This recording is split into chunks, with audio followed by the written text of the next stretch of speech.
تو میرے بھائی اتنی بڑی شخصیت، لیکن جب شہادت کا وقت آیا باغیوں نے کوئی جو ہے وہ کسی نیکی کو نہ دیکھا، اور نعوذ باللہ خلیفہ سوم سیدنا عثمان غنی رضی اللہ تعالیٰ عنہ کو جو ہے وہ شہید کر دیا۔ اور 18 ذی الحجہ ہماری عوام کے اندر جو ہے وہ ایک اور جو ہے وہ رسم چلی ہوئی ہے جس کو عید غدیر کے نام سے یاد کیا جاتا ہے۔ عید غدیر میڈیا پر آپ دیکھتے ہوں گے مسلمان بھی نعوذ باللہ اپنا سٹیٹس لگا رہے ہیں، آج عید کا دن ہے 18 ذی الحجہ، اور 18 ذی الحجہ خلیفہ سوم سیدنا عثمان غنی رضی اللہ عنہ کی شہادت کا دن ہے۔ اور اس دن نعوذ باللہ دشمن تو خوشی مناتے ہیں، مسلمان بھی ان خوشیوں کے اندر شامل ہوتے ہیں۔ عید غدیر کہا کس کو جاتا ہے؟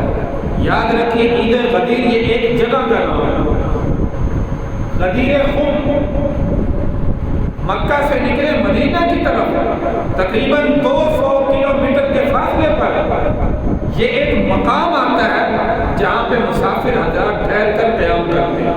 حضور علیہ السلام خطبہ حجت الوداع کے موقع پر 10 ہجری میں جب واپس آ رہے تھے یہاں پر آپ نے بھی قیام فرمایا۔ خم کہتے ہیں اس جگہ کو، اور غدیر کہتے ہیں تالاب کو۔ اس جگہ پہ تالاب بنا ہوا تھا اور وہاں پہ قیام کی جگہ تھی، اس لیے غدیر خم کہا جاتا ہے۔ اور یہاں پہ ایک بات مشہور کی جاتی ہے، یہ وہ جگہ ہے جہاں پہ اللہ کے نبی صلی اللہ علیہ وسلم نے من کنت مولاہ علی فعلی مولا، اللہ کے نبی نے حضرت علی رضی اللہ تعالیٰ کی نعوذ باللہ خلافت کا اعلان کیا۔ یہ جھوٹی بات عوام میں عام کی جاتی ہے کہ اس جگہ پر حضرت علی المرتضیٰ شیر خدا رضی اللہ عنہ کی خلافت کا اعلان کیا اور مسلمان اس کو تسلیم نہیں کرتے۔ یاد رکھیں یہ واقعہ اس طرح ہے کہ حضرت بریدہ اسلمی رضی اللہ تعالیٰ عنہ بڑا تفصیلی واقعہ ہے، کچھ بات پر جو ہے وہ حضرت علی المرتضیٰ رضی اللہ عنہ کے ساتھ ناچاکی ہو گئی، اختلاف ہو گیا، اور اختلاف کے بعد جب خطبہ حجت الوداع سے واپس آ رہے تھے حضور علیہ السلام نے یہاں پہ قیام فرمایا۔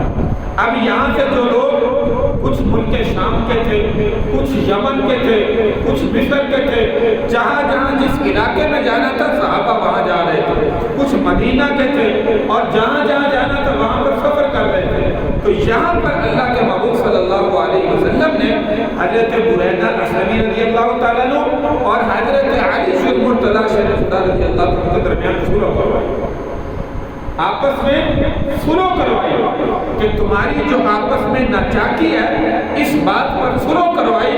اور اس وقت یہ حدیث مبارکہ موجود ہے، من کنت مولا علی فعلی مولا، فرمایا کہ علی میرا دوست ہے اور جو مجھ سے دوستی کرتا ہے وہ یاد رکھو کہ وہ علی سے دوستی کرتا ہے، اور جس نے علی سے دشمنی کی سمجھو اس نے محمد رسول اللہ سے دشمنی کی۔ یہ حضرت علی المرتضیٰ رضی اللہ عنہ کی تعریف کے اندر حضور علیہ السلام نے یہ حدیث مبارکہ ارشاد فرمائی۔ میرے بھائی خلافت کا یہاں پہ ذکر نہیں کیا، اگر خلافت کا ذکر کرنا ہوتا خطبہ حجت الوداع کے موقع پر اللہ کے نبی فرماتے جہاں پہ 1.5 لاکھ کی تعداد میں صحابہ موجود تھے اور ہر ایک چیز واضح طور پر حضور علیہ السلام نے وہاں پہ خطبہ حجت الوداع میں ارشاد فرمائی۔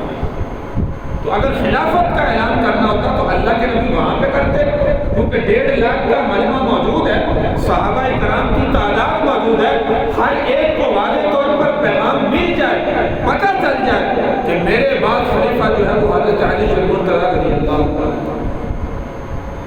وہاں سے سفر کر کے 200 کلومیٹر کے فاصلے پر آ کر حضرت علی المرتضیٰ اور بریدہ اسلمی رضی اللہ تعالیٰ ان صحابہ کے درمیان جو ناچاکی تھی اس کو دور کرنے کے لیے حضور علیہ السلام نے یہ جملہ ارشاد فرمایا۔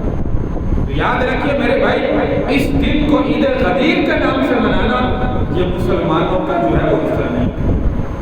مسلمانوں کو اللہ نے 2 عیدیں عطا فرمائی، ایک عید الفطر، ایک عید الاضحیٰ، اس کے علاوہ اور کوئی عید نہیں ہے۔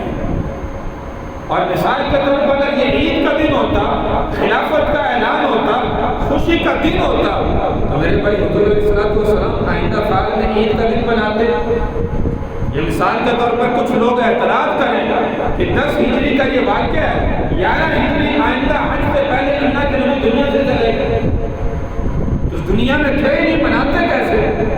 تو یاد رکھیے کہ حضرت علی المرتضیٰ شیخ خدا رضی اللہ تعالیٰ تو موجود تھے۔ اللہ کے نبی کے بعد حضرت ابوبکر صدیق رضی اللہ تعالیٰ کا دور خلافت آیا، حضرت عمر بن خطاب کا آیا، حضرت عثمان غنی کا آیا، حضرت علی المرتضیٰ کا خود دور خلافت آیا۔ کسی دور میں اللہ کے نبی کے صحابی مناتے یا آپ کے بیٹے حضرت حسن مناتے، حضرت حسین مناتے، یا 12 ائمہ کرام جن کا نام لیا جاتا ہے حضرت علی المرتضیٰ رضی اللہ عنہ کی اولاد میں سے، ان میں سے کوئی مناتا؟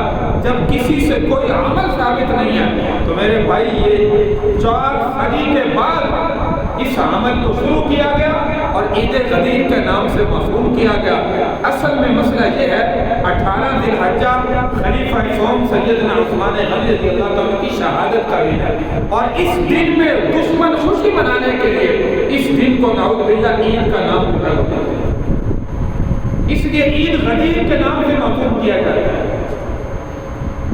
اب ایسے انسان سے، ایسے دشمنوں سے، ایسے ظالموں سے بندہ پوچھے کہ اس دن 18 ذی الحجہ کو خلیفہ سوم کی شہادت کا دن ہے، تم عید کا دن منا رہے ہو، 10 محرم کو عید کا دن کیوں نہیں مناتے؟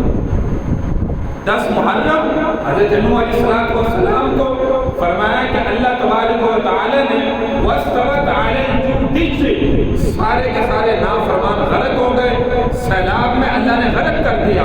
آپ کو اور آپ کے ساتھ جو کشتی پر سوار تھے ان کو اللہ نے جو بچایا، یہ 10 محرم کا دن تھا۔ اس دن میں جب مسلمانوں کو نجات ملی تو ہمیں تو خوشی منانی چاہیے۔ موسیٰ علیہ السلام کو فرعون سے نجات ملتی ہے، 10 محرم کا دن ہے، اس دن خوشی کیوں نہیں مناتے؟ تو اس دن کہتے ہیں اس دن نواز رسول کی شہادت کا دن ہے، ہم غم منائیں گے، خوشی نہیں منائیں گے۔ تو میرے بھائی اس دن غم منا رہے ہیں، اور 18 ذی الحجہ کو خلیفہ قوم کی شہادت کا دن ہے، اس دن خوشی کس لیے منا رہے ہیں؟ اور اس بہکاوے میں آ کر نعوذ باللہ کچھ مسلمان بھی شامل ہو رہے ہیں۔ اس لیے میرے بھائی جو کہے عید غدیر کے نام سے اس دن عید منائی جاتی ہے، ہمیں مسلمانوں کو اپنے ایمان کی فکر کرنی چاہیے۔ ہمارے ایمان پر حملہ ہو رہا ہے، مسلمانوں کے خلیفہ قوم سیدنا عثمان غنی رضی اللہ تعالی عنہ کی شہادت کے دن کوئی دشمن خوشی منائے اور ہم اس خوشی کے اندر شامل ہو جائے تو میرے بھائی ہمیں ڈوب کے مر جانا چاہیے۔ ہمارے ایمان کا کوئی فائدہ نہیں ہے، ہمارے اندر ایمان کی رکھی بھی ختم ہو چکی ہے۔ اس لیے میرے بھائی اس دن میں خوشی منانے کے بجائے ہمیں خلیفہ قوم کی شہادت کا دن یاد رکھنا چاہیے۔ تو یہ عید غدیر کی حقیقت ہے جس میں مسلمان بھی نعوذ باللہ شامل ہو جاتے ہیں۔ اللہ تبارک و تعالی ہمارے ایمان کی حفاظت فرمائے اور صحابہ کرام رضی اللہ عنہم اجمعین کے نقش قدم پر اللہ مسلمانوں کو چلنے کی توفیق عطا فرمائے۔ وآخر دعوانا الحمد للہ رب العالمین۔